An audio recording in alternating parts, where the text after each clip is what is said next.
قل هل يستوي الذين يعلمون والذين لا يعلمون إنما يتذكر أولو الألباب. أشهد أن لا إله إلا الله.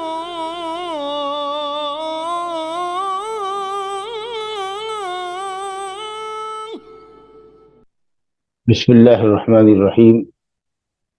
الحمد لله رب العالمين والعاقبة للمتقين، الصلاة والسلام على نبينا وإمامنا محمد وعلى آله وصحبه أجمعين، أما بعد. کتاب الصلاة، باب المواقیت، نماز کا چیپٹر شروع ہو رہا ہے. کتاب الصلاة، کتاب مجموعے مسائل کو کہتے ہیں. کتاب الصلاة مطلب نماز کے تعلق سے جو مسائل ہیں یا نماز کی جو قسمیں ہیں، فرائض ہے، نوافل ہے، صلاۃ الکسوف ہے، صلاۃ الخسوف ہے، جنازہ ہے، رات کی نماز ہے، دن کی نماز ہے، اور اس کے اوقات ہے، سب سے متعلق جو مسائل مؤلف یہاں لانا چاہ رہے ہیں اس کے لیے لفظ کتاب استعمال ہوتا ہے، اور پرٹیکولر کسی خاص مسئلے کے لیے باب استعمال کرتے ہیں. تو یہ کتاب اور باب، اس کو آپ سمجھ لیجیے کتاب جنس ہوا. جیسے بولے انسان، تو انسان میں جیسے مذکر مؤنث داخل ہے، اور جب بولے مرد مذکر تو صرف مذکر داخل ہوگا، یا مؤنث بولے تو صرف مؤنث داخل ہوگی. اور اس میں اگر کسی کو خاص طریقے سے نومنیٹ کر دے، احمد، عبداللہ، زبیر، تو یہ خاص الخاص ہو گیا، اس کو فصل کہتے ہیں. تو اس طریقے سے کتاب میں عنوان لگاتے ہیں مؤلفین کتاب الصلاۃ، یعنی صلاۃ سے متعلق جو مسائل بھی وہ لانا چاہ رہے ہیں وہ اس چیپٹر میں لے کر آئے گی. اس کے بعد وہ باب متعین کرتے ہیں. اب جیسے باب المواقیت، جیسے انہوں نے پہلا باب قائم کیا ہے، تو نماز کے اوقات کے تعلق سے جو باتیں ہوں گی وہ ساری چیز اس کے اندر آئے گی. مکروہ اوقات، جائز اوقات، افضل اوقات، سب چیز آئیں گی. لیکن اگر اس میں خاص پرٹیکولر کسی خاص مسئلے کے لیے گفتگو ہوگی تو اس کو فصل کہتے ہیں، لیکن وہ عام طریقے سے فقہ کی کتابوں میں ہوتا ہے. تو بہرحال یہ سب ایک انداز ہے عنوان لگانے کا، ہیڈ لائن لگانے کا. تو ہم نے کتاب الطہارت پڑھا، اس کے کئی ابواب ہم نے پڑھے. نماز کے لیے ہم جانتے ہیں کہ اولین شرط طہارت ہے، جسم کی طہارت، کپڑے کی طہارت، جگہ کی طہارت، وہ نماز کے لیے شرط ہے. اور شرط وہ ہے کہ جس کے بغیر مشروط پائی نہ جائے، نماز پائی ہی نہیں جائے گی، نماز پائی ہی نہیں جا سکتی ہے، نماز صحیح نہیں ہوگی جب تک کہ پاکی رہو. وہ پہلی شرط ہے. اس کے بعد نماز کی دوسری شرط ہے وقت کا داخل ہونا. اس لیے کتاب الصلاۃ کے اندر پہلا جو باب انہوں نے قائم کیا ہے مؤلف رحمۃ اللہ علیہ نے، شیخ الامام المحدث عبد الغنی المقدسی رحمۃ اللہ علیہ نے عمدۃ الاحکام میں، وہ باب المواقیت ذکر کیا ہے، نماز کے اوقات کا ذکر. نماز پنجگانہ کے اوقات متعین ہیں، اول وقت بھی متعین ہے، آخر وقت بھی متعین ہے، اور نماز بھی اول آخر وقتوں کے درمیان ہے. اگرچہ افضل یہ ہے کہ تمام نمازوں کو اول وقت میں پڑھا جائے، سوائے عشاء کی نماز میں، کہ نماز عشاء میں عادتاً یا اصلاً تاخیر اولا و افضل ہے، الا یہ کہ لوگوں پر دشوار ہو نماز کو ایک تہائی رات تک مؤخر کرنا، تو پھر لوگوں کی سہولت کی خاطر امام اول وقت میں ہی نماز پڑھائے جیسے نماز کا وقت ہو جائے، ورنہ عشاء میں تاخیر مستحب ہے. بقیہ اوقات میں اول وقت میں نماز پڑھنا افضل ہے، لیکن مقررہ وقت کے اندر جس وقت بھی وہ نماز پڑھے گا اس کی نماز ادا ہی کہلائے گی. تو نماز کے وقت کا داخل ہونا یہ نماز کی صحت کے لیے شرط ہے. کوئی بھی شخص ظہر کی نماز کو ظہر کا وقت داخل ہونے سے پہلے پڑھے گا تو نماز اس کی باطل ہوگی. نماز کی اور بھی شرطیں ہیں، لیکن ان شرطوں میں مقدم یہاں انہوں نے کیا وقت کا داخل ہونا، جبکہ نماز کی شرطوں میں پاکی بھی ہے، قبلے کی طرف استقبال بھی ہے. لیکن اگر آدمی پاکی پر قادر نہ ہو تو بلا پاکی کی بھی نماز پڑھ لے گا.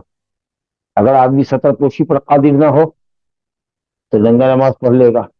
اگر آدمی کو قبلے کا رخ معلوم نہ ہو کہ قبلہ کدھر ہے تحقیق کرنے کے بعد بھی پتہ نہیں چلا تو جس طرف چاہے گا رخ کر کے نماز پڑھے گا، وہی اس کی نماز کا قبلہ ہے.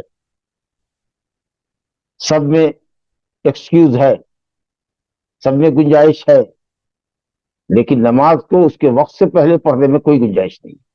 جب نماز کا وقت داخل ہو جائے گا تبھی نماز پڑھی.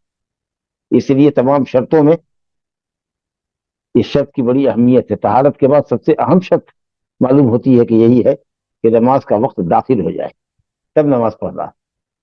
اسی لیے مؤلف رحمۃ اللہ علیہ نے صلاۃ کے اندر سب سے پہلا جو باب مقرر کیا ہے، جو مسئلہ لا رہے ہیں، وہ مواقیت ہے.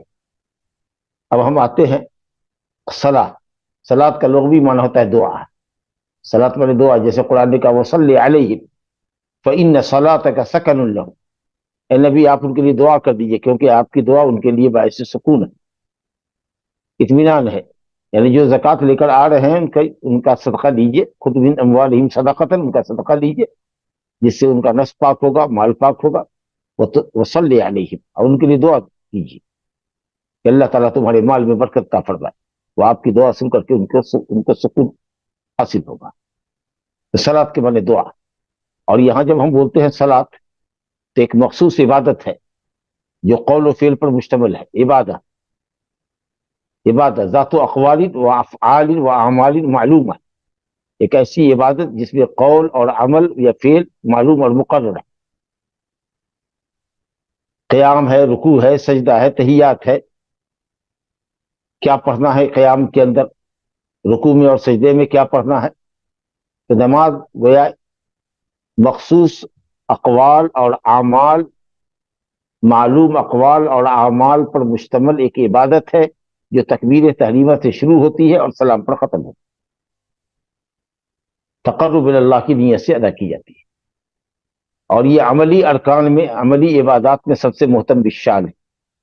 شہادتین کے بعد اشہد ان لا الہ الا اللہ و اشہد ان محمد رسول اللہ کی گواہی کے بعد سب سے پہلی بندگی جو انسان پر فرض ہے، سب سے موقت عبادت اسلام میں جو عبادت ہے وہ نماز ہے.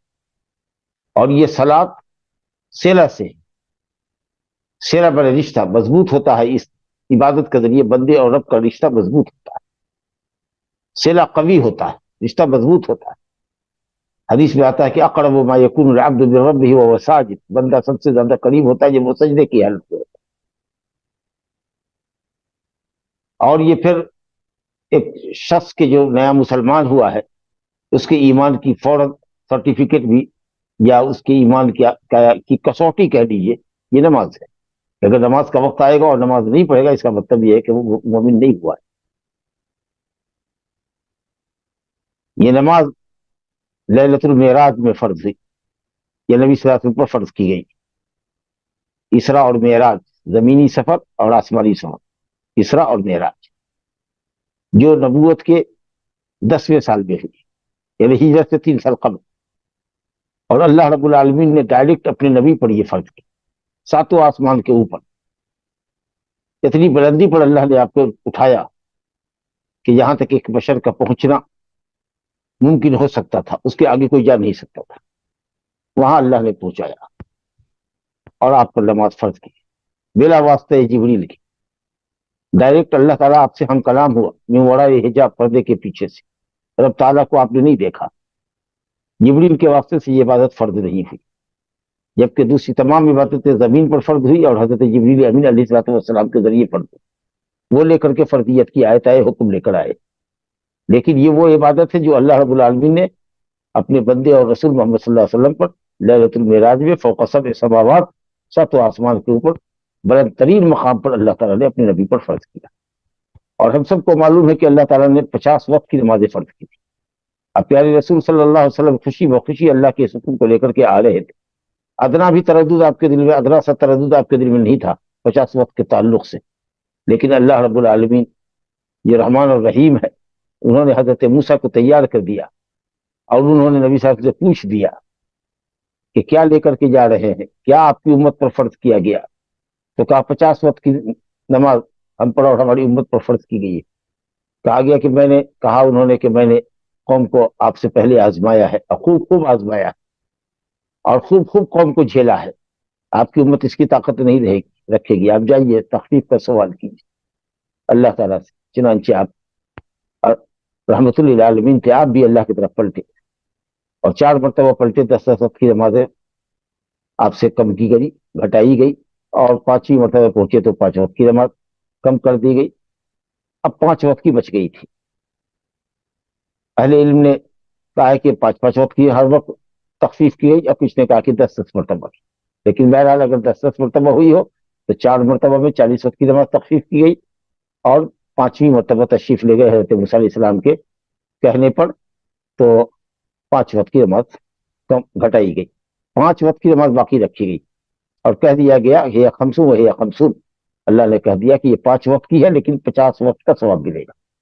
گویا کہ عملاً فعلاً ایکچولی آپ 5 وقت پڑھیں گے لیکن آپ کے ثواب میں لکھا جائے گا کہ اس بندے نے 50 وقت کی نماز پڑھی. ذرا فرق سمجھیے. وہ ایک الگ بات ہے کہ ایک نیکی 10 گنا بڑھائی جاتی ہے, یہاں 10 گنا بڑھائے جانے کے بعد سے اس کا تعلق نہیں ہے. 50 وقت کی نماز لکھی جائے گی. اب پھر 50 کو 10 سے ملٹیپلائی کیجیے. یہ 5 وقت کی نماز اصلاً کریں گے آپ ادا 5 وقت, لیکن لکھے گا اللہ تعالیٰ 50 وقت, کہ آپ نے 50 وقت پڑھا. تو ایک نماز 10 نماز کے برابر, اور اس کے بعد اس کا ثواب ہر عمل 10 گنا تک, اور پھر 700 گنا تک. اللہ اکبر. اس اعتبار سے نماز دیگر تمام عبادتوں سے ممتاز ہوتی. اور بہت سے اہل علم نے جمہور اگرچہ یہ قائل ہے کہ تاریک صلاۃ اگر وجوب اور فرضیت کا قائل ہو لیکن سستی اور کاہلی سے نماز نہیں پڑھتا ہو تو خارج از اسلام نہیں ہے. اگرچہ اس کی سزا امام مالک اور شافعی کے نزدیک نہ ماننے پر, نماز کی ادائیگی کا وعدہ نہ کرنے پر قتل ہے. حنفیہ کے نزدیک حبس ہے, قید میں رکھا جائے گا, سزا دی جائے گی یہاں تک کہ نماز کا اقرار کر. لیکن امام احمد بن حنبل رحمۃ اللہ علیہ کہتے ہیں کہ تاریک صلاۃ کافر ہے, اور یہ کفر حقیقی مخرج من الملہ ہے, آدمی اسلام سے خارج ہو جائے. دلائل کی تفصیل کا موقع نہیں ہے. بہرحال نماز اپنی گوناگون صفات کی وجہ سے دیگر عبادات میں ممتاز ہے, اور بندے کی قربت اللہ تعالیٰ سے نزدیکی بڑھانے کا سب سے بڑا ذریعہ ہے. اور اللہ نے اس کو مختلف اوقات میں فرض کیا ہے. دن اور رات میں 5 وقت کی نماز اللہ نے فرض کی. 5 وقت کی نماز اللہ تعالیٰ نے فرض کی, کیونکہ تمام نمازوں کو اگر ایک وقت میں فرض کرتا تو 17 رکعت نماز تو صرف فرض ہے, سنن الگ ہے. تو سنن و نوافل کے علاوہ 17 رکعت فرض نمازیں ایک ساتھ ادا کرنی مشکل ہوتی. دوسری یہ ہے کہ مسلمانوں کے درمیان 5 وقتوں میں جب وہ مسجد میں ملیں گے اور کندھے سے کندھا اور قدم سے قدم ملا کر نماز پڑھیں گے تو یہ ان کی ملاقات اور ظاہری ان کی ہم آہنگی اور قدم سے قدم جوڑنا اور کندھے سے کندھا جوڑنا ان کے دل کے جوڑ کا سبب بنے گا. بدن جوڑے گا تو دل اللہ جوڑے گا. ظاہر کا اثر باطن پر بھی پڑتا ہے. اور تیسری بات یہ ہے کہ بندے کو اللہ تعالیٰ کے پاس حاضر ہونے اور بار بار دعا اور مناجات کرنے اور سجدہ رب العالمین کے سامنے بجا لانے کا موقع ملتا رہے گا. اس طریقے سے بندے اور رب کا تعلق مختلف اوقات میں قائم رہے. تو اس لیے مختلف اوقات اللہ نے رکھے. کچھ نمازیں دن میں ہیں, کچھ نمازیں رات میں. دن کی نماز 3 ہے, فجر, کیونکہ طلوع فجر صادق کے بعد دن ہو جاتا ہے, اسی لیے روزے دار کے لیے کھانا پینا طلوع فجر کے ساتھ ممنوع ہے. اور ظہر ہے اور عصر ہے. اور مغرب سورج ڈوبا رات شروع ہو جاتی ہے, تو مغرب اور عشاء صلاۃ لیلیہ رات کی نماز. وہ فجر, ظہر اور عصر. فجر ظہر عصر یہ دن کی نماز. مغرب عشاء رات. بہرحال اوقات میں ہم آتے ہیں. باب قائم کیا ہے باب المواقیت. مواقیت جمع ہے میقات. میقات 2 ہوتا ہے, ایک میقات زمانی, ایک میقات مکانی.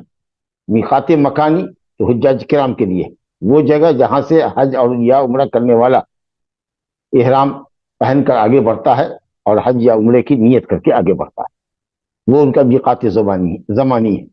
یہ دنیا کے مختلف حصوں سے آنے والے کی میقات مقرر ہے. اور یہ میقات زمانی ہے جو نمازوں کے لیے بھی مقرر ہے, یہ اسی طریقہ سے روزے کے لیے ہے کہ شہر رمضان ہی روزے کا فرض روزے کا مہینہ ہے. اگر کوئی کہے شعبان میں ہم پورا روزہ رکھ لیتے ہیں، رمضان کے بدلے میں فرض کی ادائیگی کر لیتے ہیں، رمضان کے بدلے شعبان کے روزے ہم رکھ لیتے ہیں، یا ذی قعدہ کے روزے کو فرض کی حیثیت سے رکھتے، بالکل قبول نہیں ہوگا. اللہ نے وقت مقرر کیا. اسی طریقہ سے حج کے بھی معلوم مہینے ہیں اور حج کے مخصوص ایام ہیں.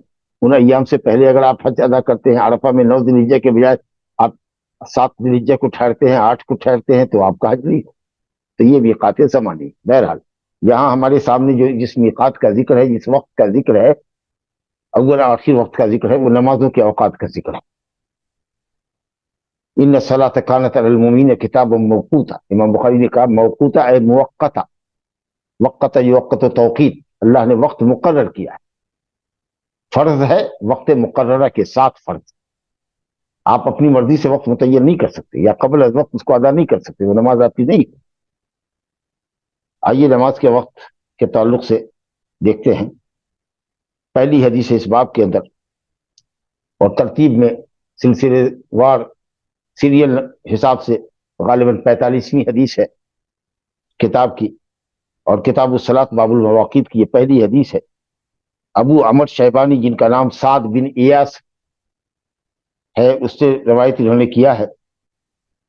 قال، انہوں نے کہا کہ حدثنی صاحب هذه الدار، ایک گھر کی طرف اشارہ کر کے انہوں نے کہا سعد بن ایاس میں ابو عمر شیبانی جن کی کنیت ہے کہ مجھے اس گھر والے نے بتایا، اور اشارہ کیا انہوں نے اپنے ہاتھ سے عبداللہ بن مسعود کی طرف.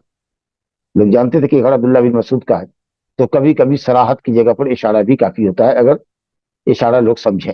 اگر آپ کو کوئی کہے کہ یہ شمس کا مکان ہے اور آپ جانتے ہیں شمس کو، تو یہ کہے کہ یہ مکان فلاں کا ہے، یا مجھ کو اس گھر والے میں، آپ جانتے ہیں کہ یہ گھر فلاں کا ہے، اور اس نے کہا آپ کو گھر کی طرف اشارہ کر کے، نام لے کے نہیں کہا، کہا کہ مجھے اس گھر والے نے بتایا، تو آپ سمجھ رہے ہیں کہ وہ گھر کا مالک کون ہے. تو کہیں اشارہ صراحت کی جگہ پر کام کرتا ہے. تو اس گھر والے نے مجھ کو بتایا، جس کو وہ کہہ رہے ہیں وہ جانتا تھا کہ یہ گھر عبداللہ بن مسعود کا ہے. عبداللہ بن مسعود رضی اللہ عنہ کے گھر کی طرف اشارہ کر کے کہا ابو عمر شیبانی نے کہ مجھے اس گھر والے نے کہا. قال، گھر والے نے کہا یعنی عبداللہ بن مسعود مراد ہے، کہ میں نے نبی صلی اللہ علیہ وسلم سے پوچھا. حضرت عبداللہ بن مسعود رضی اللہ عنہ اب یہاں سے فرماتے ہیں کہ میں نے نبی صلی اللہ علیہ وسلم سے پوچھا تھا ای الاعمال احب الی اللہ، کون سا عمل اللہ کے نزدیک زیادہ محبوب ہے. اعمال سے مراد جو جواب نبی صلی اللہ علیہ وسلم نے عطا فرمایا ہے، اس سے معلوم ہوتا ہے کہ اعمال سے مراد اعمال بدنیہ ہے، کیونکہ اول نمبر پر آپ صلی اللہ علیہ وسلم نے فرمایا ہے کہ الصلاۃ علی وقتها.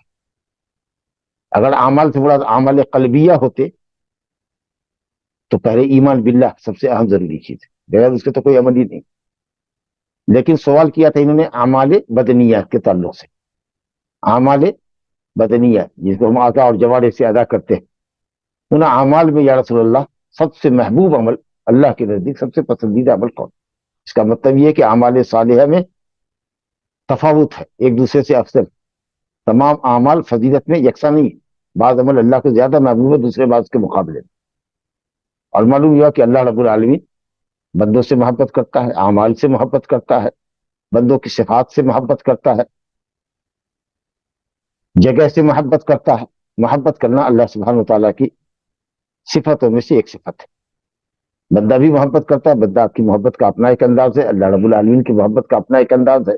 کیفیت ہمیں نہیں معلوم، لیکن مقبولیت وغیرہ جو دنیا میں اللہ تعالیٰ کسی بندے کی رکھتا ہے، یہ محبت کے آثار ہے. یہ محبت کا مطلب یہ نہیں کہ مقبولیت عطا کر دینا، محبت کا یہ مطلب نہیں کہ اللہ راضی ہے اس سے. محبت محبت ہے، چاہے اس کی کیفیت جو ہو وہ اللہ جانے. ہاں اس کے ثمرات، اس کے اثرات یہ ہوتے ہیں کہ اللہ جس بندے سے محبت کرتا ہے اس کی محبت لوگوں کے دلوں میں ڈال دیتا ہے. بہرحال اللہ تعالیٰ کی صفتوں میں سے ایک صفت محبت ہے. صحابی حضرت عبداللہ بن مسعود نے یہ سوال کیوں کیا؟ اس لیے کہ ان کو علم سے محبت تھی، عمل سے محبت تھی. یہ مجرد سوال نہیں کرتے تھے صحابہ کرام، جیسے ہم لوگوں کی عادت ہے، سوال صرف پوچھتے ہیں جاننے کے لیے، عمل کرنے کے لیے نہیں. اور پوچھتے پھرتے ہیں، سوال کثرت سے کرتے ہیں، عمل کے میدان میں ہم پیچھے ہیں. صحابہ پوچھتے تھے تاکہ محبوب عمل کی بابت ان کو علم ہو، اور جو جتنا زیادہ محبوب عمل ہو اس کو اتنا زیادہ بڑھ کے وہ کریں. تو علم اور عمل کی خاطر وہ پوچھتے تھے. تو آپ صلی اللہ علیہ وسلم نے جواب دیا الصلاۃ علی وقتہا، نماز کو اس کے وقت پہ پڑھنا، نماز کا جو وقت مقرر ہے اس وقت پہ پڑھنا، اس کو ٹال کے نہیں پڑھنا. نماز کو بلا عذر اگر قضا کریں گے، بلا عذر اگر اس کا وقت نکل گیا اور آپ بلا عذر کے جگے ہوئے ہیں اور تب تاخیر کر رہے ہیں تو نماز صحیح قول میں ادا نہیں ہوگی. اس کی لاکھ قضا آپ کریں وہ بیکار ہے، وہ قبول نہیں ہوگی، آپ گنہگار ہیں. اس کے لیے صرف سچی توبہ ضروری ہے،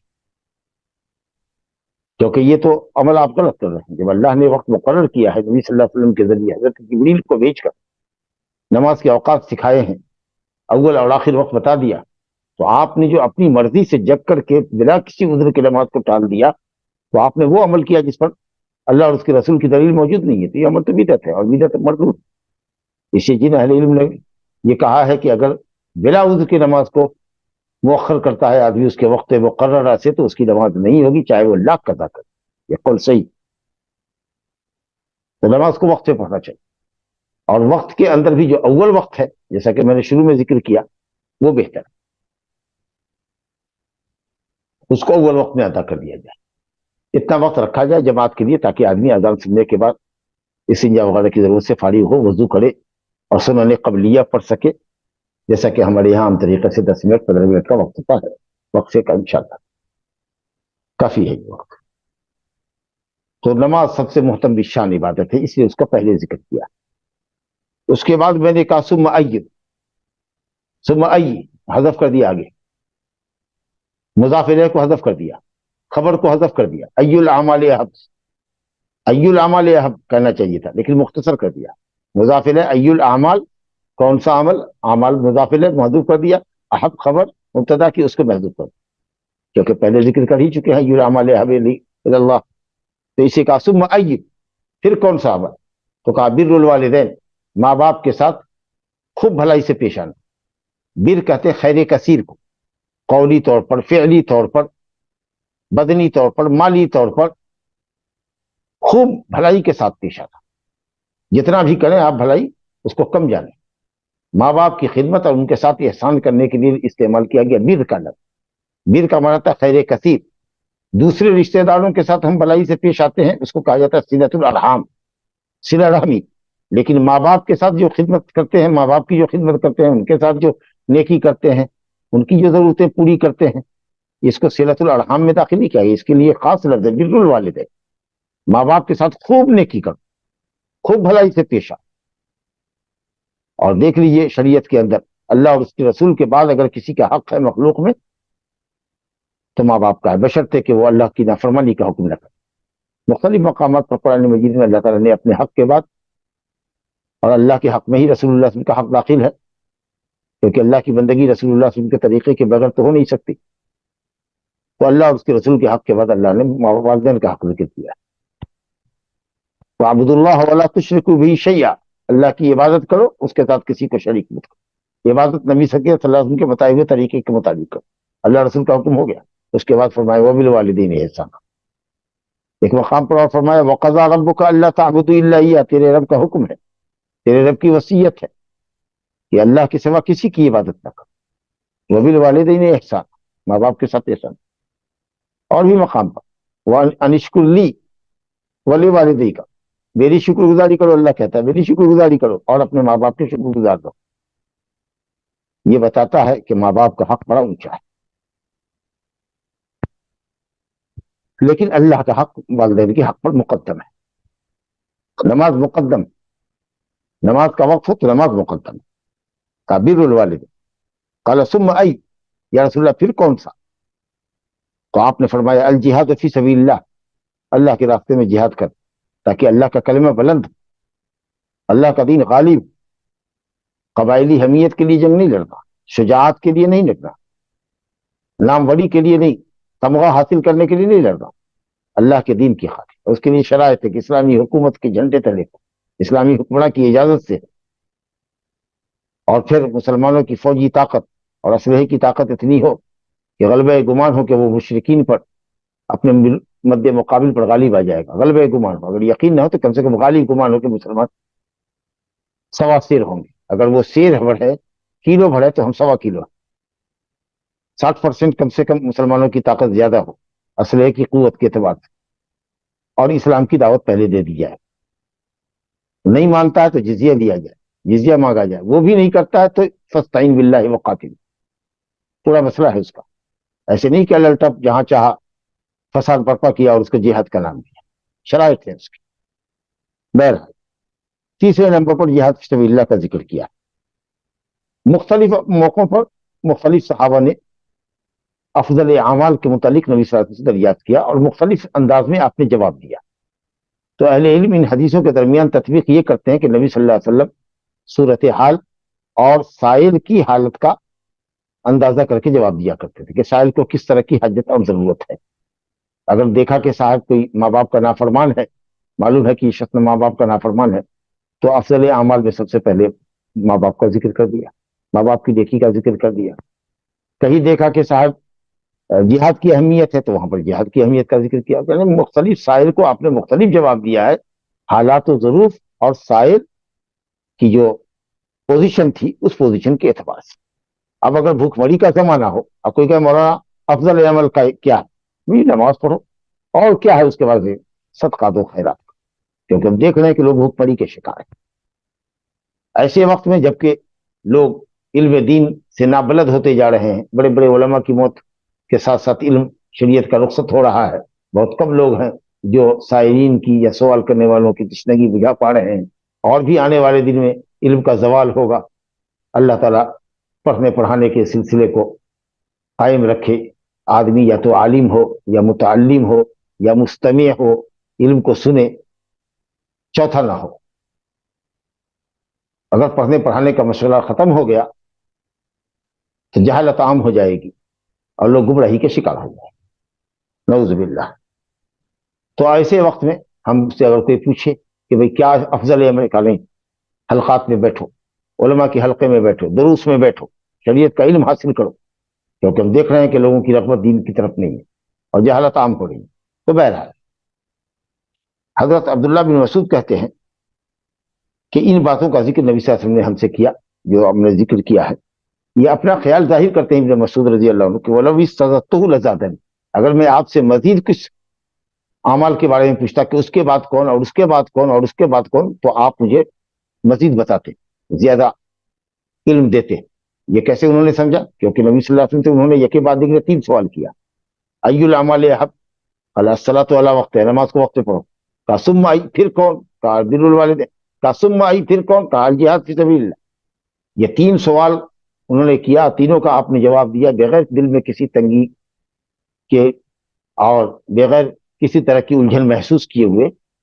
اس سے حضرت ابن مسعود یہ نتیجہ اخذ کرتے ہیں کہ اگر میں مزید سوال بھی اس موقع پر کرتا اور افضل اعمال کی اور تفصیل جانتا تو کچھ اعمال جو بھی میں پوچھتا آپ بتاتے چلے جاتے۔ فللہ الحمد۔ تو یہ حدیث میں نے پڑھی ہے، اس سے یہ معلوم ہوا کہ نماز کے اوقات مقرر ہے، الصلاۃ علی وقتہا، جو وقت مقرر ہے۔ اب اس کی تفصیل دوسری حدیث میں آ رہی ہے۔ اس سے صرف معلوم ہوا کہ نماز کے اوقات مقرر ہیں، نماز کے اوقات مقرر ہیں۔ اس اصل کو ثابت کرنے کے لیے، بنیادی بات کو ثابت کرنے کے لیے یہ حدیث لے کر کے آئی۔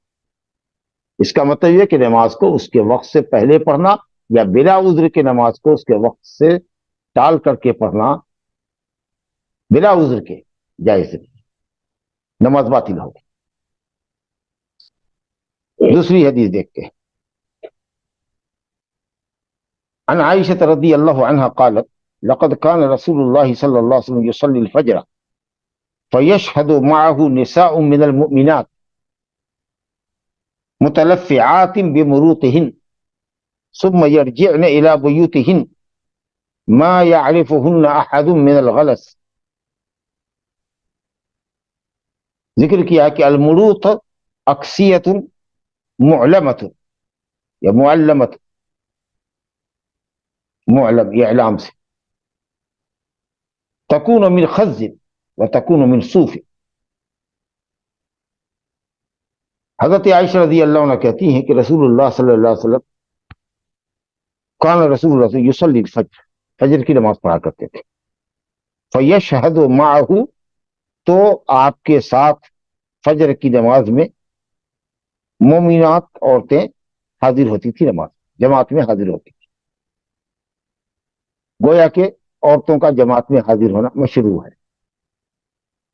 مسنون تو نہیں کہہ سکتے، افضل تو نہیں کہہ سکتے، کیونکہ نبی صلی اللہ علیہ وسلم نے فرمایا کہ افضل عورتوں کے لیے ان کا گھر ہے، وہ بیوتہن خیر لہن.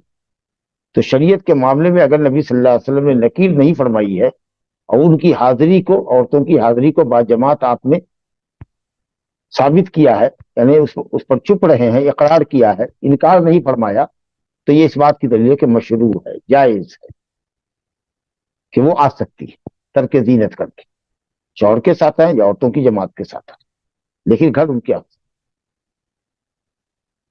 چنانچہ عورتیں حاضر ہوا کرتی تھی جماعت میں.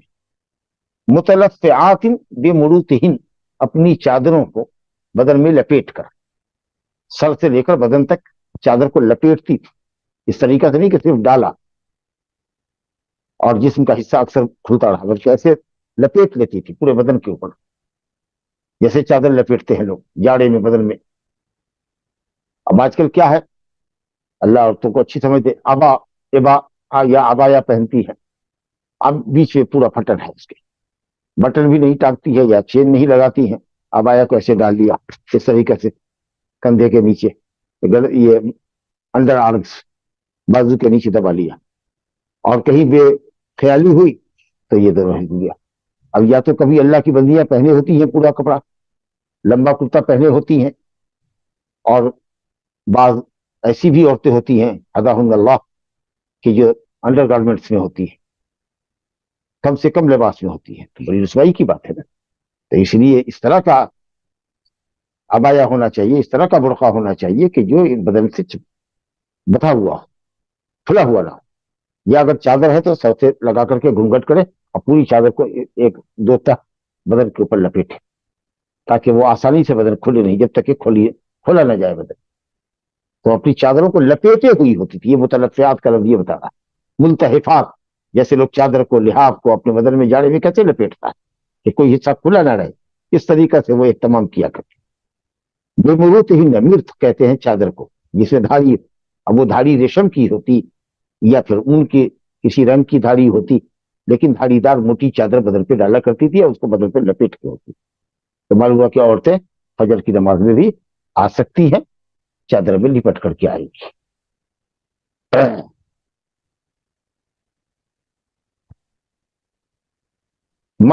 اس میں جو اصل جو چیز ہے کہ یہ چادر میں لپٹی ہوئی ہوتی تھی، دھاڑی دار چادروں میں، کمبلوں میں. ثم یرجعن الی بیوتہن، اور نماز پڑھ کے اپنے گھروں کو لوٹتی تھی. ما یعرفہن احد من الغلس، باہر اتنا اندھیرا ہوتا کہ کوئی بھی شخص ان کو نہیں پہچانتا. اس کا مطلب یہ کہ چہرہ کھلا ہوا ہوتا. چہرہ اگر ڈھکے ہوتی تب تو پردے کی وجہ سے، ستر الوجہ کی وجہ سے، چہرہ کے ڈھکے ہونے کی وجہ سے تو نہیں پہچان سکتے، لیکن اندھیرے کی وجہ سے، وہ کہتی ہے من الغلس، غلس کی وجہ سے. غلس کہتے ہیں رات کے آخری حصے کا اندھیرا یا تاریکی جو صبح کی سفیدی سے ملی ہوئی ہے، کیونکہ صبح صادق کے بعد خوف پھٹتا ہے تو دن کی آمد ہے، تو ہلکی سی روشنی بھی آ جاتی ہے، اور رات کا تھوڑا اندھیرا بھی رہتا ہے. تو رات کے آخری حصے کا اندھیرا، ظلمت آخری اللیل، آخری لیل کی تاریکی جو مختلط ہو، ملی ہوئی ہو بضیاء صبح کی سفیدی سے، روشنی سے. تو باہر اتنا اندھیرا ہوتا کہ عورتیں پہچانی نہیں جاتی. نماز پڑھنے کے بعد نبی صلی اللہ علیہ وسلم کی، اور نبی صلی اللہ علیہ وسلم کی نماز 60 آیت سے 100 آیت تک ہوتی تھی، اور جو ترتیب تھی آپ کی قرأت کی یہ بتانے کی ضرورت نہیں. اور اس کے باوجود بھی اندھیرا ہوتا تھا باہر، جو عورتیں پہچانی نہیں جاتی اندھیرے کی وجہ سے. وجہ ہے اندھیرا، اس کا مطلب ہے کہ نماز اتنی جلدی شروع کرتے فجر کی، مطلب جیسے ہی صبح صادق ہوئی اور پھٹا، اذان دی گئی اور وضو کرنے کی حد تک تھوڑا وقت اور سنت قبلیہ دوڑی کا تھا، اس کے بعد نماز 10 منٹ، 15 منٹ، 20 منٹ، بہرحال تو جلدی کرتے آپ کہ نماز سے فارغ ہوتے تو باہر اندھیرا ہوتا. حنفیہ کے نزدیک یہ کہ اسفار ہو جائے تو نماز شروع کرو، بہت تاخیر سے اذان دیتے ہیں. جب باہر سب کچھ دکھنے لگتا ہے تب جا کر کے نماز شروع ہوتی ہے. جب ہماری نماز ختم ہو رہی ہوتی ہے تو اس وقت شاید ان کے یہاں اذان ہو رہی ہوتی. یہ کیفیت ہے. حدیث ہے محمود بن لبید کی مسند احمد میں اور سنن میں، اسفروا بالصبح فإنه أعظم لوجوده. صبح خوب واضح کر کے پڑھو، اسفار کر کے پڑھو. حالانکہ نبی صلی اللہ علیہ وسلم پوری زندگی غلط سے پڑھتے تھے، تب پھر صبح کر کے پڑھو، روشن کر کے پڑھو، اس کا کیا مطلب ہوا؟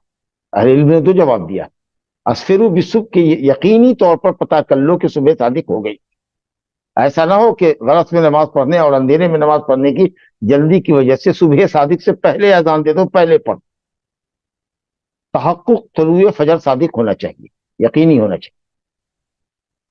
یہی مطلب ہے، تاکہ حدیث کے درمیان جمع و تفریق ہو جائے.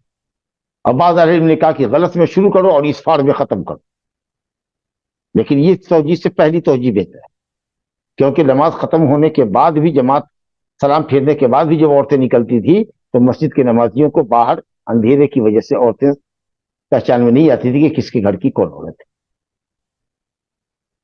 تو اس لیے نماز غلط میں شروع کرنا اور غلط میں ختم کرنا یہی سنت رسول ہے. اور جو حدیث ان کے یہاں استدلال میں پیش کی جاتی ہے اس کا صحیح مفہوم انہوں نے نہیں سمجھا ہے. اسفروا بالصبح کا مطلب یہ کہ تیقنوا من طلوع صبح الصادق، صبح صادق کا تیقن ہو جائے کہ ہاں وہ پاؤں پھٹ گیا، فجر کا وقت ہو گیا، طلوع فجر صادق ہو گیا ہے، اس کے بعد ہی اذان ہونی چاہیے، اس کے بعد نماز ہونی چاہیے کچھ وقفے کے بعد. بہرحال تو یہ بتایا یہ جا رہا ہے کہ اتنا پہلے یا اتنا ارلیئر، مگر صبح صادق کے یقیناً صبح صادق کے تیقن کے بعد کہ صبح صادق ہو گئی ہے، اس کے بعد نبی صلی اللہ علیہ وسلم جلدی کرتے تھے کہ 60 سے 100 آیت تک پڑھنے کے بعد بھی باہر اندھیرا رہتا تھا. اور بعض روایت میں کہ آدمی سلام کے بعد اپنے ہم نشی کو جو بغل میں بیٹھا ہوتا تھا اسی کو پہچان پاتا تھا. سڑک سے گزرنے والی یہ عورتیں پہچان میں نہیں آتی تھی. کوئی کہے چادر میں لپٹی ہوتی تھی اسے نہیں پہچانی جاتی تھی، کہ اللہ کے بندے یہ نہیں کہا جا رہا کہ چادر اور پردے کی وجہ سے نہیں پہچانی جاتی تھی. کہہ رہی ہیں اما عائشہ کہ ما یعرفن من الغلط، غلط کی وجہ سے نہیں پہچانی جائے، تاریکی کی وجہ سے نہیں پہچانی جائے. وہ تو دن میں بھی برقعے میں عورت ہوگی تو نہیں پہچانی جائے گی، رات کی کیا بات آپ کر رہے ہیں. لیکن ہاں آدمی اپنے گھر کی عورتوں کی چال سے، اس کے سینڈل سے، اس کے کپڑے سے پہچانتا ہے کہ یہ ہمارے گھر کی عورت جا رہی. تو بہرحال فجر کی نماز کو اول وقت میں پڑھنا اور غلط میں ختم کرنا یہی نبی صلی اللہ علیہ وسلم کی سنت ہے. یہ وقت آپ نے سمجھ لیا. اب اس سے بھی اور واضح روایت دیکھیے جس میں کئی وقت کی نماز کا ذکر آ رہا ہے. تیسری حدیث اس باب کی حضرت جابر بن عبداللہ انصاری رضی اللہ عنہ روایت کرتے ہیں. عن جابر بن عبداللہ رضی اللہ عنہما قال كان النبي صلی اللہ علیہ وسلم يصلي الظهر بالحاجرة والعصر والشمس حية نقية والشمس نقية والمغرب إذا وجبت والعشاء أحيانا وأحيانا إذا رآهم اجتمعوا عجل وإذا رآهم أبطأوا أخر والصبح كان النبي صلى الله عليه وسلم يصليها بغلس. بخاری مسلم کی روایت ہے، اللہ متفق علیہ روایت. جابر بن عبداللہ انصاری رضی اللہ عنہ کے حدیث سے 5 وقت کی نماز کا وقت بتایا ہے کہ نبی صلی اللہ علیہ وسلم ظہر کی نماز پڑھا کرتے تھے بالحاجرہ، گرمی کی شدت کو کہتے ہیں، شدت حر الشمس، سورج کی حرارت جب شدید ہوتی ہے تو اس وقت میں پڑھا کرتے ہیں. اور سورج کی حرارت شدید کب ہوتی ہے؟ زوال کے بعد. زوال سے پہلے کا جو وقت ہوتا ہے اس کے بعد، زوال کے بعد کا وقت زیادہ گرم ہوتا ہے زوال سے پہلے کے وقت سے. تو زوال کے بعد نبی صلی اللہ علیہ وسلم شدت حر میں جب سورج گرم ہوتا، گرمی شباب پر ہوتی، اس وقت آپ نماز بالحاجرہ. لیکن ایک دوسری روایت ابو ہریرہ رضی اللہ عنہ سے ہے کہ اذا اشتد الحر فابردوا بالصلاۃ فإن شدت الحر من فیہ جہنم.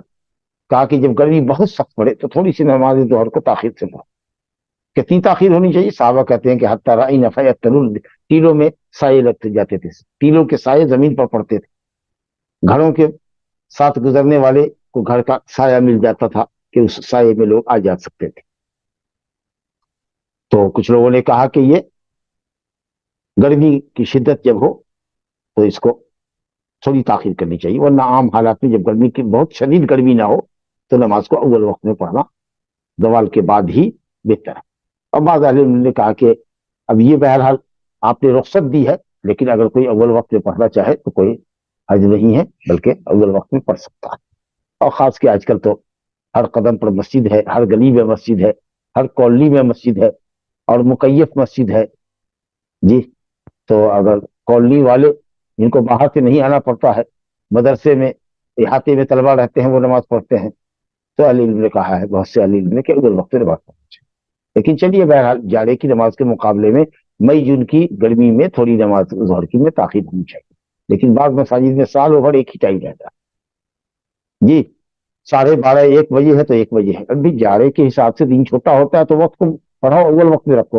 اور گرمی جب شدید پڑ رہی ہے تو تھوڑی سی اس کو تاخیر کرو کہ دیواروں کو سائے لگے تاکہ لوگ اس سائے میں مسجد تک آ سکے. بہرحال تو نبی صلی اللہ علیہ وسلم عادتاً ظہر کی نماز پڑھتے تھے شدت حر میں، جب سورج کی شعاع گرم ہوتی اور جب تیز گرمی ہوتی.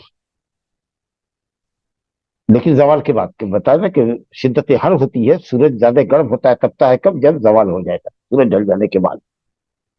والعصر والشمس حیہ، اور عصر کی نماز پڑھتے تھے جبکہ سورج نقیہ صاف ہوتا، بیضاء لم یخالطها الصفرا ولا الحمرا، زردی نہیں آئی ہوتی، بالکل صاف شفاف ہوتا، ایک دم سفید ہوتا. زردی کی کہیں آمیزش نہیں ہوتی. اور زردی کے بعد تب سرخی آتی ہے، ڈوبنے کے وقت سرخی آتی ہے، اور اس سے پہلے زردی آتی ہے. تو نبی صلی اللہ علیہ وسلم زردی سے پہلے پڑھ لیا کرتے تھے. آج یہاں دو مثل والے، معاف کریں، جاڑے میں تو ذرا کم زردی آتی ہے گرمی میں، لیکن جاڑے میں تو بالکل ہی زردی آ جاتی ہے دو مثل کے چکر میں. حالانکہ نبی صلی اللہ علیہ وسلم نے دوسرے دن جو حضرت جبریل کی امامت میں نماز پڑھی تھی، جو آخری وقت تھا پسندیدہ، وہ دو مثل کا تھا. دو مثل ہوتے ہوتے انہوں نے نماز ختم کر دی. سورج میں زردی آنے سے پہلے عصر کی نماز ہو جانی چاہیے. اور مزید ہم دیکھیں گے کہ لوگ مدینہ سے نماز مسجد نبوی میں پڑھ کر کے مسجد کے ایک دوسرے کنارے میں مدینے کے جاتا، اور وہاں جانے کے بعد بھی سورج روشن رہتا، سفید رہتا، گرم رہتا، اس میں حرارت تمازت باقی رہتی، ابھی زردی نہیں آئی. تو عصر کو خاص طریقے سے عصر کو اول وقت میں پڑھنا چاہیے. جب بھی کسی بھی چیز کا سایہ ایک مثل ہو جائے اذان دیجیے، اور 15 سے 20 منٹ کا جو وقفہ رکھتے ہیں لوگ، عام طریقے سے 15 منٹ رکھتے ہیں، اس کے بعد نماز شروع ہونی چاہیے. تو کہا کہ عصر کی نماز نبی صلی اللہ علیہ وسلم پڑھتے تھے والشمس حیہ، درا حالے کے سورج نقیۃ صاف شفاف ہوتا، سفید ہوتا. والمغرب اذا وجبت، اور مغرب کی نماز نبی صلی اللہ علیہ وسلم پڑھتے جب سورج ڈوب جاتا. وجبت غربت، جب سورج ڈوب جاتا پچھم میں، جب وہ ڈوب جاتا، نظر سے اس کی ٹکیا اوجھل ہو جاتی، تو مغرب کی نماز پڑھا کرتے، اذان دی جاتی، اور 2 رکعت نماز آپ نے فرمایا صلوا قبل المغرب رکعتین، اور تیسری مرتبہ میں فرمایا لمن شاء، نفل ہے، مغرب سے پہلے 2 رکعت پڑھو. تو 5 منٹ کا وقفہ اذان اور اقامت کے درمیان، 5-7 منٹ کا اگر وقفہ ہوتا ہے تو الحمدللہ اذان کے ساتھ آدمی 2 رکعت نماز بھی پڑھ سکتا ہے. تو ایسا نہیں ہے کہ صاحب جلدی کرنے کا مطلب یہ ہے کہ صاحب 2 رکعت سنت کا بھی موقع نہ دیا جائے، جبکہ ثابت ہے کہ نبی صلی اللہ علیہ وسلم مغرب کی فرض سے پہلے 2 رکعت نماز پڑھا کرتے تھے، اور آپ نے حکم فرمایا، لیکن یہ تاکیدی سنت نہیں. اور عشاء کی نماز احیاناً و احیاناً، یعنی احیاناً یعجل و احیاناً یؤخر، کبھی جلدی پڑھتے، لیکن کب؟ جب عشاء کا وقت داخل ہو جائے. اور عشاء کا وقت ہے جب شفق ڈوب جائے، تب اذا غاب الشفق. شفق اس سرخی کو کہتے ہیں جو سورج ڈوبنے کے بعد آسمان کے پچھمی کنارے پر ہوتی، مغربی کنارے پر سرخی ہوتی. عام طریقے سے وہ 1.5 گھنٹے کے اندر میں ختم ہو جائے. تو اس کے بعد جب شفق ڈوب جائے تو عشاء کا وقت شروع ہوتا ہے، اور وقت محبوب اور پسندیدہ رہتا ہے ثلث اللیل تک، تہائی رات تک. پوری رات کو مغرب سے لے کے فجر کے وقت تک کو 3 حصے میں ڈیوائڈ کیے تو 1/3 جو ہوگا وہ ثلث اللیل ہوگا، پہلا ثلث اللیل. اور وقت کب ختم ہو جاتا ہے عشاء کا پسندیدہ وقت؟ الی نصف اللیل، آدھی رات تک. آدھی رات کے بعد بعض علماء نے کہا کہ نماز قضا ہو جائے گی. بعض علماء نے کہا کہ اگر بلا عذر کے آدمی آدھی رات کے بعد نماز پڑھتا ہے تو گنہگار ہوگا، لیکن قضا نہیں ہوگی نماز، کیونکہ نماز کا وقت تو فجر تک ہے. لیکن آدھی رات کے بعد جو وقت ہے وہ وقت ضرورت ہے، اضطراری حالت ہے. آدمی مسلمان ہوا ہو اس کے لیے، سونے والا سو کر کی جگہ اس کے لیے ہے، بچہ بالغ ہوا ہو اس کے لیے، حائض عورت حیض سے پاک ہوئی ہو. تو بعض اہل علم نے تو کہا کہ نماز نہیں ہے کیونکہ وقت ختم ہو گیا عشاء کا. لیکن جمہور علماء نے، اکثر علماء نے کہا ہے کہ اگر فجر سے پہلے پاک ہوتی ہے تو غسل کرنے کے بعد مغرب اور عشاء دونوں نماز پڑھے گی. مغرب کیوں؟ اس لیے کہ مغرب عشاء کے ساتھ جمع بین صلاتین ہوتی ہے. صحابہ کرام بعض صحابہ کرام کے فتوے کی روشنی میں ایسا بہتر ہے کہ مغرب بھی پڑھے عشاء بھی. اور علامہ شیخ ابن عثیمین رحمۃ اللہ علیہ نے کہا کہ آدھی رات کے بعد اگر کوئی عورت حیض سے پاکی دیکھتی ہے تو پھر عشاء کی نماز ہی اس کے اوپر نہیں. بہرحال لیکن جان بوجھ کر کے اگر کوئی نماز کو آدھی رات کے بعد کے لیے مؤخر کرتا ہے تو وہ گنہگار ہے، کیونکہ نبی صلی اللہ علیہ وسلم نے وقت مقرر کر دیا کہ عشاء کا وقت الی نصف اللیل، الی منتصف اللیل. اب اس کے بعد جو آپ پڑھ رہے ہیں بلا عذر کے، آپ گنہگار ہیں. لیکن وہ نماز ادا کہلائے گی کہ قضا کہلائے گی، اس میں اختلاف ہے. صحیح قول یہ ہے کہ نماز ادا ہی ہوگی لیکن آدمی گنہگار. تو عشاء میں نبی صلی اللہ علیہ وسلم کبھی جلدی کرتے، احیانا و احیانا، احیان ہین کی جمع ہے، بعض اوقات ایسا بعض اوقات ایسا. اس کی تفصیل آگے بتا رہے ہیں کہ اذا راہم اجتمعوا، جب دیکھتے کہ لوگ جمع ہو گئے ہیں تو نماز میں جلدی کرتے، عشاء کی اذان دلوا دیتے، نماز میں جلدی کرتے تھے. لیکن کب؟ جبکہ وقت داخل ہو جائے. اور جب دیکھتے کہ لوگوں میں سستی ہے، ابھی تاخیر کر کے لوگ آ رہے ہیں، کبھی جلدی پہنچ گئے تو جلدی کر لیا، اور دیکھے لوگوں میں تاخر ہے، آنے میں دیر کر رہے ہیں تو تھوڑی تاخیر آپ فرماتے. تو حالات اور ضرورت کا لحاظ کیجیے. وہ صبح، اور نبی صلی اللہ علیہ وسلم صبح کی نماز پڑھتے تھے، کان نبی صلی اللہ علیہ وسلم یصلیھا بغلس. آپ فجر کی نماز پڑھا کرتے تھے غلس کے اندر، دیکھا، بلکہ غلس میں پڑھا کرتے تھے اور غلس میں ختم کیا کرتے تھے. جیسا کہ آپ نے سنا کہ عورتیں لوٹتی تھی تو غلس کی وجہ سے باہر اتنا اندھیرا ہوتا کہ عورتیں پہچانی نہیں جاتی تھی. حاجرہ کہتے ہیں زوال کے بعد شدت حر کو، گرمی شدید ہو زوال کے بعد، اس میں نماز پڑھا کرتے تھے. تو اول وقت میں نماز پڑھے تو کوئی حرج نہیں، اور سخت گرمی ہو تو اس رخصت کا فائدہ اٹھا کر کے اگر تھوڑی تاخیر کر دی جائے آدھا گھنٹہ تو بھی کوئی حرج نہیں. کہ اگر عام دنوں میں 12:30 میں جماعت ہوتی ہے تو چلو بھائی گرمی میں مئی جون کے اندر یا جون جولائی کے اندر گرمی جب شدید پڑی تو 1 بجے جماعت کرے، 1:15 جماعت کرے، کوئی حرج. بہرحال تو آپ نے محسوس کیا، آپ نے معلوم کیا کہ 5 وقت کی نماز کا اول وقت یہاں بتایا گیا ہے کہ ظہر حاجرہ کے وقت جبکہ گرمی شدید ہوتی زوال کے بعد. عصر ایسے وقت میں اول وقت میں پڑھتے ایک نصف سایہ ہونے پر کہ صاحب نماز کے بعد سورج صاف ستھرا ہوتا. بلکہ آگے حدیث ہم پڑھنے والے ہیں کہ ایک آدمی مدینہ کے آخری چھوڑ پڑ جاتا، آخری حصے پر، اور وہاں بھی سورج جس کو صاف ہی نظر آتا. مغرب کب ہے؟ جب سورج ڈوب جائے. اور عشاء شفق کے ڈوبنے کے بعد، سرخی ختم ہو جانے کے بعد سے شروع ہوتا ہے اور نصف اللیل. اس کے بعد کا کیا حکم ہے وہ آپ نے سماعت کر لیا. اور فجر صبح صادق کے بعد اس کا وقت شروع ہوتا ہے اور کب تک رہتا ہے؟ سورج کے طلوع سے پہلے. یوں دیکھیے تو سب نماز کا وقت ایک دوسرے سے کنیکٹڈ ہے. اب ظہر کا وقت سورج ڈھلنے کے بعد سے شروع ہوا، کنٹینیو رہا ایک مصر سایہ ہونے تک. جیسے ہی ایک مصر سایہ ہوا ظہر کا وقت ختم، عصر کا وقت داخل. یہ عصر کا وقت کب تک ہے؟ جب تک کہ سورج میں زردی نہ آئے، اس وقت تک یہ پسندیدہ وقت ہے. اس کے بعد وقت مکروہ ہے.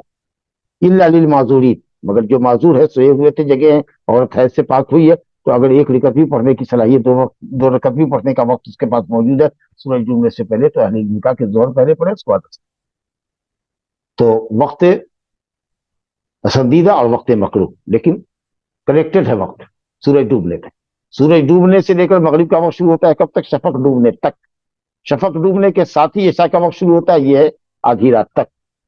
لیکن آدھی رات کے بعد طلوع فجر صادق تک بھی اگر کوئی نماز پڑھتا ہے اور بلا عذر تاخیر کی ہوا تو گنہگار ہوگا، لیکن نماز اس کی ادا ہوگی. اور دوسرے لوگ کہتے ہیں کہ نہیں، نماز نہیں پڑھے گا کیونکہ وقت کو اس نے جان بوجھ کے ٹالا ہے. اور فجر کی نماز کا وقت جو ہے وہ سورج کے طلوع ہونے سے پہلے پہلے تک ہے. اب یہی ایک وقفہ ہے کہ سورج کے طلوع ہونے کے بعد سے لے کر کے سورج کے ڈھلنے تک کا یہ وقت ہے. یہ کسی نماز کا وقت نہیں ہے، یہ فجر اور ظہر کے درمیان ایک لمبا وقفہ ہے جو کنیکٹڈ نہیں. ورنہ ظہر سے لے کر کے آپ فجر تک کو دیکھ لیجیے تو ساری نمازیں ایک دوسرے سے کنیکٹڈ ہیں. ایک کا وقت ختم ہوا دوسرے کا شروع ہوا، ایک کا ختم ہوا دوسرے کا شروع، سوائے عشاء میں کہ اس میں اختلاف.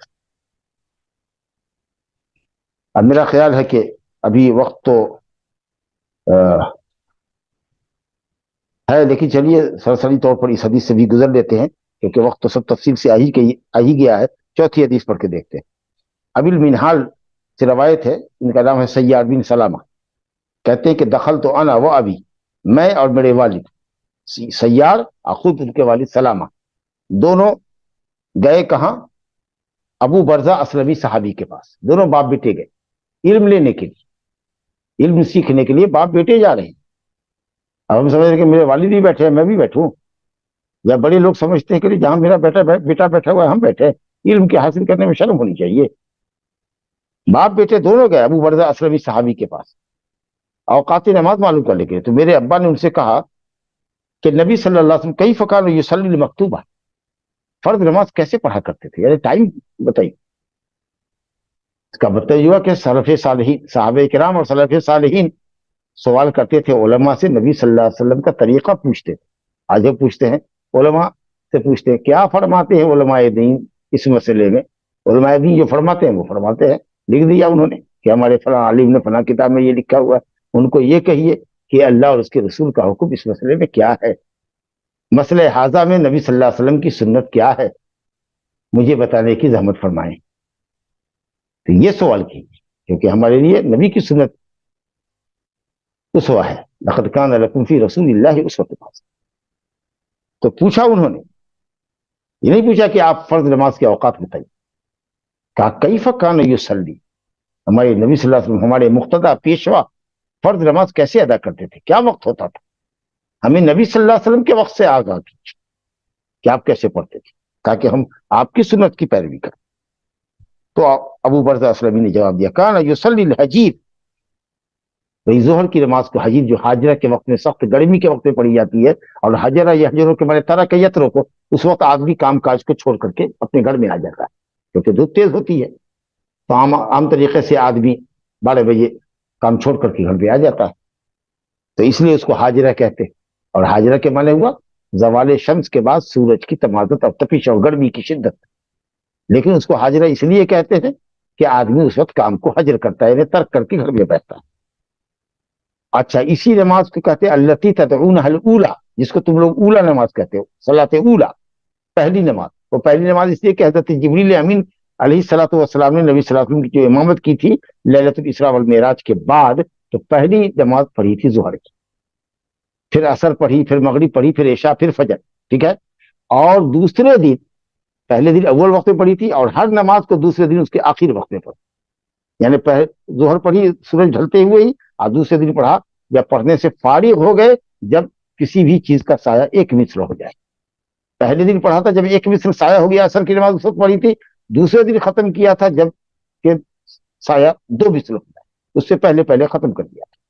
مغرب کی نماز پہلے پڑھی تھی سورج ڈوبنے کے ساتھ، اس کے بعد پڑھا تھا آپ نے. یا مغرب کے سلسلے میں آتا ہے کہ دونوں دن ایک ہی وقت پڑھا تھا، لیکن مدینے میں آپ صلی اللہ علیہ وسلم نے فرما دیا واضح طور پر کہ وقت المغرب ما لم یغب الشفق، یا ما لم یحضر وقت العشاء، مغرب کا وقت اس وقت تک ہے جب تک کہ عشاء کا وقت نہ آئے یا جب تک کہ شفق نہ ڈوبے. تو ہر نماز کو سوائے مغرب کے اول اور آخر وقت میں پڑھ کے بتایا تھا. جس کو صلاۃ اولا کہہ دیا. اس کا مطلب یہ ہوا کہ ظہر پہلی نماز تھی حضرت جبریل کی، جو آپ کی محمد صلی اللہ علیہ وسلم کی امامت انہوں نے فرمائی تھی، اس سے اس کو اولا کہتے ہیں. کب پڑھی جاتی ہے یہ نماز؟ یعنی کب پڑھتے تھے؟ ہین تذهب الشمس، جب سورج ڈھل جاتا، سورج ڈھلا اور نماز پڑھتے تھے. وہ یصلی العصر، اور عصر پڑھتے تھے نبی صلی اللہ علیہ وسلم. ثم یرجع احدنا الى رحله، نبی صلی اللہ علیہ وسلم کے ساتھ نماز پڑھ کر کے آدمی اپنی منزل میں لوٹتا، اپنے گھر میں لوٹتا. فی اقصى المدینہ، مدینہ کے آخری کنارے پر اس کا گھر ہوتا. اس وقت جو مدینے کی آبادی رہی ہوگی کم سے کم مان لیجئے کہ 3 میل قبا کی آبادی، 3 میل سے کچھ زیادہ ہے. اگر قبا ہی کی آبادی کو لے لے تو ایک آدمی جو عام طریقے سے پیدل چلتا ہے، ظاہر ہے کہ بڑا پیدل ہی چل رہا ہے. تو عصر کی نماز پڑھنے کے بعد ایک آدمی اگر 3 میل ہی جاتا تھا، 4.5 کلومیٹر، 5 کلومیٹر پیدل، تو کہتے ہیں کہ اس کے بعد بھی، وہاں پہنچنے کے بعد بھی، وہ شمس حیہ، سورج زندہ ہوتا. اور سورج کی زندگی کا مطلب ہے کہ بالکل سفید ہوتا، بالکل اس کے اندر روشنی صاف ہوتی، اس کے اندر حرارت ہوتی، گرمی ہوتی اس کے اندر بھی موجود، کہیں زردی کا نام و نشان نہیں ہوتا. 5 کلومیٹر چلنے کے بعد، عصر کی نماز پڑھنے کے بعد، اللہ، قیامت تک یہ ممکن نہیں ہے جب 2 مثل سایہ کے اوپر اذان دی جائے اور اس کے بعد 15 منٹ کا انتظار کیا جائے، اس کے بعد نماز پڑھی. ونسی تو وقال فی المغرب، ابو برزہ رضی اللہ عنہ نے کہا کہ میں بھول گیا کہ مغرب میں، یا یہ نہیں، سیار بن سلامہ کہتے ہیں کہ میں بھول گیا کہ مغرب کے وقت کیا کہا، مغرب کا وقت کیا بتایا انہوں نے، لیکن الحمدللہ کوئی بات نہیں ہے، بھول چک سب کے ساتھ لگی ہوئی ہے۔ ہم نے ابھی جابر بن عبداللہ رضی اللہ عنہ کی روایت پڑھی کہ مغرب کی نماز پڑھتے تھے جب سورج ڈوب جاتا تھا، اور نبی صلی اللہ علیہ وسلم عشاء کی نماز کو مؤخر کرنا زیادہ بہتر سمجھتے تھے، لیکن مؤخر کتنا کرتے تھے؟ آئی تک، جس کو تم لوگ عتمہ کہتے تھے، عشاء کی نماز کو تم لوگ عام طریقے سے دیہاتی عتمہ کہتے تھے۔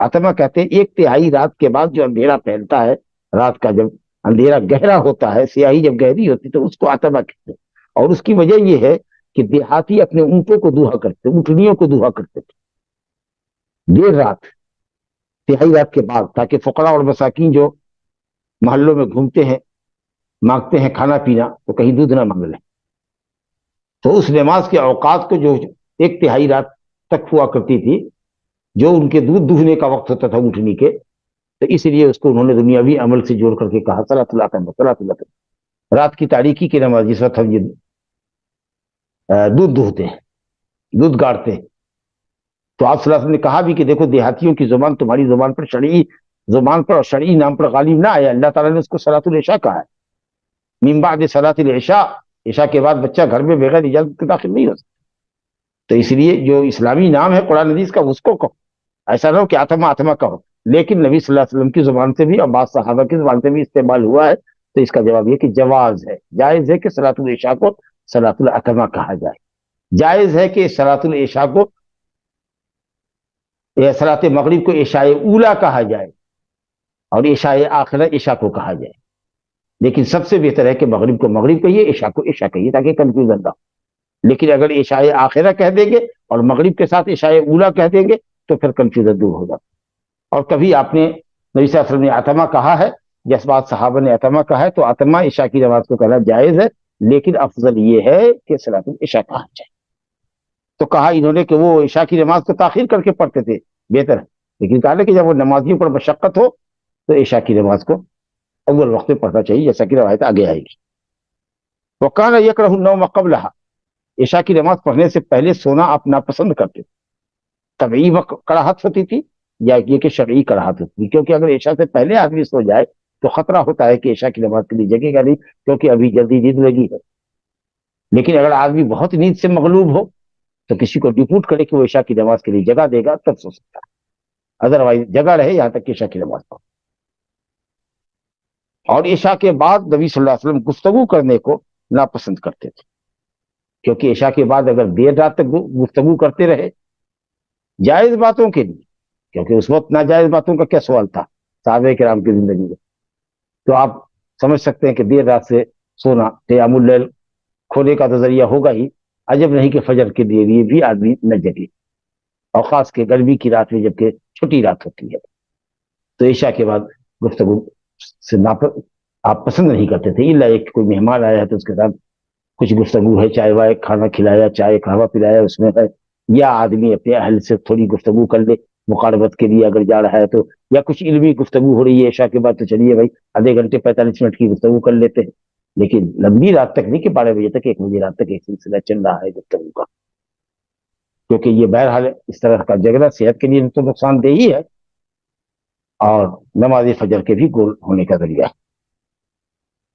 اور فرمایا کہ وَكَانَ يَنْفَتِلُ مِنْ صَلَاةِ الْغَدَاةِ، اور عشاء کی فجر کی نماز سے جب آپ پلٹتے سلام پھیرتے تو اس وقت پھیرتے سلام جبکہ آدمی اپنے بغل کے ساتھی کو ہی دیکھ پاتا تھا، کیونکہ اندھیرا ہوتا تھا، آج کل کی طرح بجلی تو تھی نہیں، تو اتنا ہی اجالا پھیلتا تھا کہ آدمی اپنے بغل کے جلیس کو دیکھ لیتا، اور وہی قریب میں سڑک سے اگر عورت گزر رہی ہوتی تو باہر اتنا اندھیرا ہوتا کہ عورتیں اندھیرے کی وجہ سے پہچانی نہیں جاتی، جبکہ نبی صلی اللہ علیہ وسلم 60 سے 100 آیت تک کی تلاوت کرتے تھے، اور اس کے بعد بھی صرف آدمی اپنے ہمنشی کو دائیں بائیں 1-2 آدمی کو ہی پہچان پاتا تھا، اور سڑک پر نکلنے والی عورتیں جو واپس ہو رہی ہوتی گھر وہ اندھیرے کی وجہ سے پہچانی نہیں جاتی۔ تو یہ تفصیل آپ نے ابو برزہ اسلمی رضی اللہ عنہ کی حدیث سے ملاحظہ کیا، انشاءاللہ تعالی اس باب میں اور 1-2 حدیثیں ہیں جس کو ہم انشاءاللہ تعالیٰ کل کے درس میں لیں گے. ھذا وباللہ التوفیق صلی اللہ علیہ نبینا محمد وآلہ وصحبہ اجمعین. جزاک اللہ خیرن شیخ. انشاءاللہ ہم اب سوال لیں گے انشاءاللہ. بھائیوں سے ریکویسٹ ہے. مختصر سوال لیں کیونکہ ٹائم آپ کا ہو گیا ہے. پھر انشاءاللہ تعالیٰ کل کے بھی درس میں گفتگو کچھ آئے گی. پرسوں بھی اوقات صلاۃ کا ہی باب چلے گا, اس لیے 5 منٹ کا وقت رکھا جائے. جی ایک سوال ہے شیخ, نصف اللیل میں کیا وقت ہوگا عشاء کے لیے؟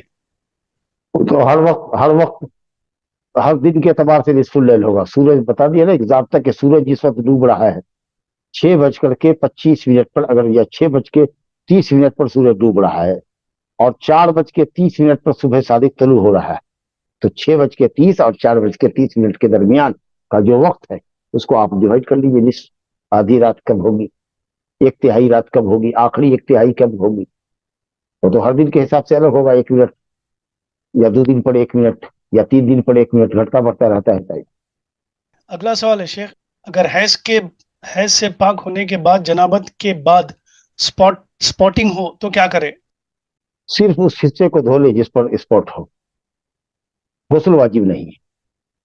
یہ بات کتاب جنابت کو پڑھتے وقت, مسائل جنابت کو پڑھتے وقت ہم نے پڑھا تھا اور جواب بھی دیا تھا کہ دفق کے ساتھ جب منی نکل گئی تو اس کے بعد غسل واجب ہو گیا. جو منی کا باقی مادہ حصہ عضو تناسل کے اندر مرد کے یا عورت کے رہ گیا, جو بعد میں نکلا, تو منی پاک ہے, لیکن چونکہ فرج کی رطوبت بھی اس میں لگی ہوئی ہے تو اس واسطے اس کو دھو لینا چاہیے. اور وضو کر چکے ہیں تو وضو ٹوٹ جائے, پھر سے وضو کر لیں گے, لیکن غسل واجب نہیں. اور جس جگہ پہ لگا ہوا ہے اس جگہ کو صاف کرنا. وائٹ ڈسچارج میں نماز کا کیا حکم ہے؟ وضو ٹوٹ جائے, شرمگاہ دھو کر کے, اور پھر اس کے تحفظ کے لیے ٹیشو پیپر ڈال کر انڈر ویئر میں آدمی نماز پڑھے. لیکن ہر نماز کے لیے اگر مسلسل آ رہا ہے تو ہر نماز کے لیے اس کو محل مخصوص کو دھونا ہوگا, جگہ کو, اور کپڑے پر اگر کچھ مادہ لگا ہوا ہے تو اس کو دھونا پڑے گا, چھٹا مارنا پڑے گا اس کے بعد, اور وضو کر کے نماز پڑھنا جیسے استحاضہ والی کرتی. لیکن اگر کبھی کبھی ہے یہ معاملہ تو پھر وضو ٹوٹے گا, اس جگہ کو دھو لے اور نماز کئی وقت کی ایک وضو سے پڑھ سکتی ہے. لیکن اگر ہر وقت ڈسچارج ہوتا رہتا ہے تو پھر ہر نماز کے لیے شرمگاہ دھونا اور انڈر ویئر یا جو بھی کپڑا ہے نیچے جو شرمگاہ سے لگا ہوا ہے اس حصے کو دھونا, اور پھر اس کے بعد وضو کرنا. اور درمیانے نماز میں کہ زانو وغیرہ پر وہ مادہ پھیلے نہیں, اس کے لیے تحفظ کے لیے جو فیمینین پیڈ ہوتا ہے وہ, یا کچھ ٹیشو پیپر ہونا ڈالنی ہونا بس. جی جزاک اللہ خیرن شیخ. بارک اللہ فیکم. حیاکم اللہ. لا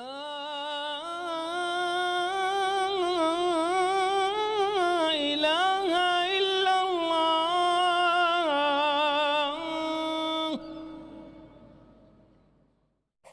قل هل يستوي الذين يعلمون والذين لا يعلمون